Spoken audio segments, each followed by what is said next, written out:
Welcome to my low buy year update number 5. It's been almost 6 months now since I started on my low buy journey, and just a quick refresher, this year I am trying to consciously consume makeup, which has been a bit of a habit and addiction in my life. From watching so many years of YouTube, I was influenced to purchase way more makeup than I needed, which I regret somewhat because I have such a big love of makeup that I do love my collection, even though the size of it is more than manageable or less than manageable for me. I prefer it to be smaller, but I would by no means want a minimalist collection. So let's get that straight. So in order to curb my excessive purchasing, I had instituted a rule of 12.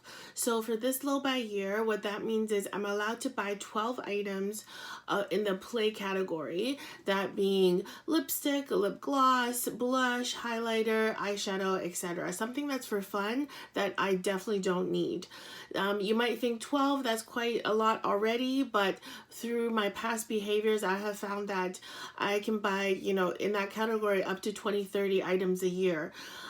Which I'm not proud to admit, but that's what I have done in the past. So I thought 12 is a reasonable number for me to still have fun with makeup and test new makeup without going overboard and, spending too much money, and also letting my current collection gather dust while I just kind of buy without using. So that's kind of the crux of my challenge. Now, to talk a little bit more about my experience so far, because it's almost been 6 months now since I started the challenge. So I am happy to report that I am feeling next to zero FOMO, fear of missing out. When I see a new release, I can appreciate it and say, oh, that's so beautiful. But I can also say I don't want to own it, or I don't need to own it. And that's something that Hannah Louise Poston, she's kind of to me, the godmother of no buys and low buys in the makeup space. She's the one that said something similar to that on her no buy journey, and now I finally can understand what that means.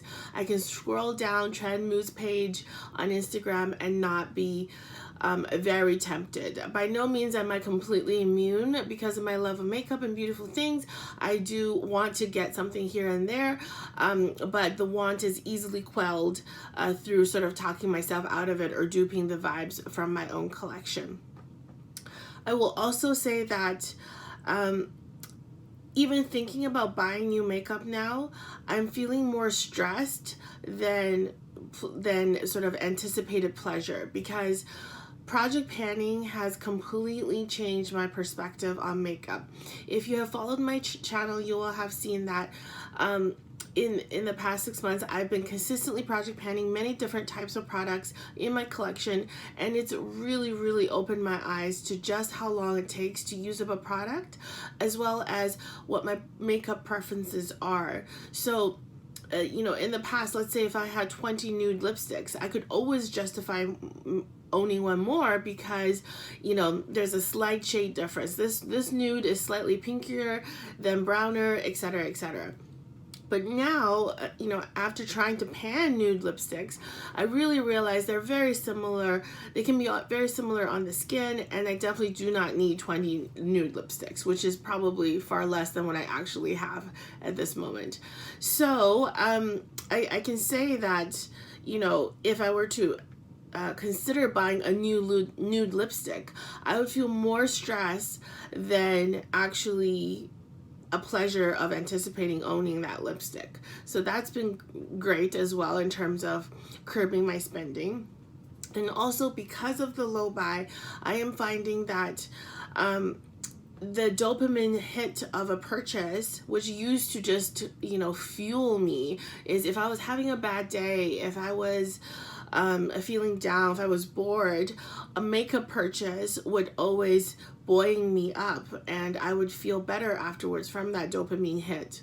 But the high would go away very soon, and then I would need the next high. It is almost like an addiction. However, recently, because of project panning, I have found so much more pleasure, enduring pleasure, in the actual using up of my products versus purchasing. So every day when I use something once and I mark it down in my little project panning notebook, I find the pleasure, it's a tiny little hit of dopamine every day, and that is so much more pleasurable, and it extends my love of my makeup so much more than just one single big hit of buying something new.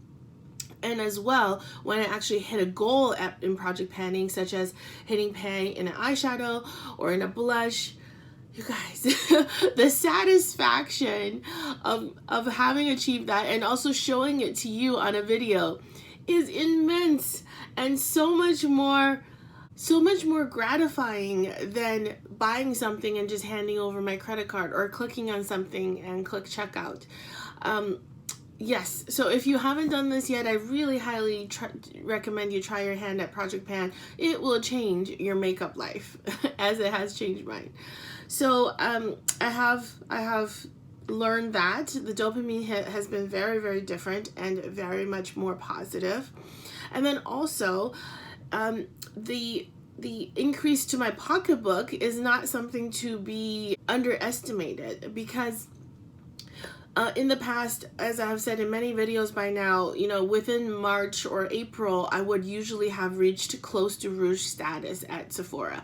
And if you don't know, that means I would have spent $1,000 at Sephora by March or April, almost every year. I'm very ashamed to admit that. And this year, I bought one thing for $40, a toner that I needed because I had no more toners in my inventory. I spent $40 instead of $1,000.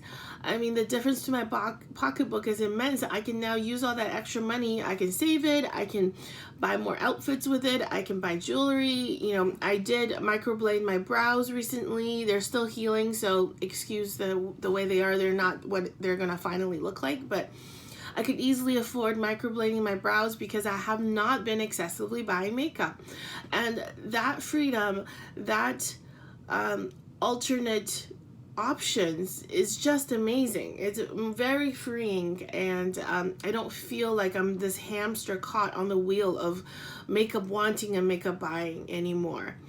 So 6 months in, I would say my low buy has been very successful. Up till the last update, I have only purchased a toner, which was very necessary, obviously, because I had no more toners. It wasn't even a backup, so it was a replacement buy. However, I do have a purchase finally to report out of my 12, my precious 12 spaces that I'm allowed for this year. So, drum roll, ta-da! So I did indeed purchase the Tarte Aspen Ovart palette. Sorry for the reflective packaging. It looks like this. I haven't even dug into it yet. It's brand new in this video. I wanted to show you what it looked like brand new. It is so beautiful, you guys.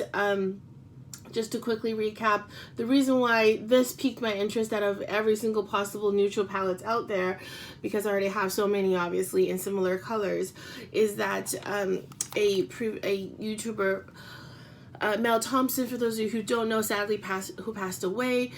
She was, you know, connoisseur of all luxury and good makeup, and this was one of her favorite palettes. So when it became available again, I wanted to know what her fuss was all about back then.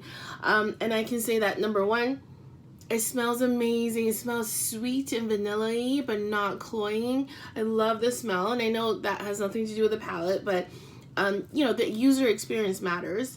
And as well, I can see what she means now by the shades. These shades have sort of a milky, light, neutral quality that is not seen normally in other shades. They are so neutral and slightly gray, neutral leaning. And I just cannot wait to try them out on my eyes, because I don't have a lot of cool toned eyeshadow palettes. So I don't feel bad for finally pulling the trigger on this purchase. I was very, very happy to get it. And then, unfortunately, sort of unfortunately, Tarte was running a sale. I didn't get this on sale because this was excluded from all sales always. But in order to reach free shipping, I did have to make 2 additional purchases. And I have talked before that, you know, sometimes you might even want to not just pay for the shipping because you don't want the extra product in your collection if you didn't need it. The reason why I purchased these 2 things is this is the Tarte Power Flex Concealer and then the Tarte eyeliner. So the reason why I got these was that they were more than half off. So this is like a $44 concealer, and it was on sale for $11. This eyeliner was only $7. So I really, $18. Shipping would have cost me $11. It just didn't make sense for me to only pay for shipping.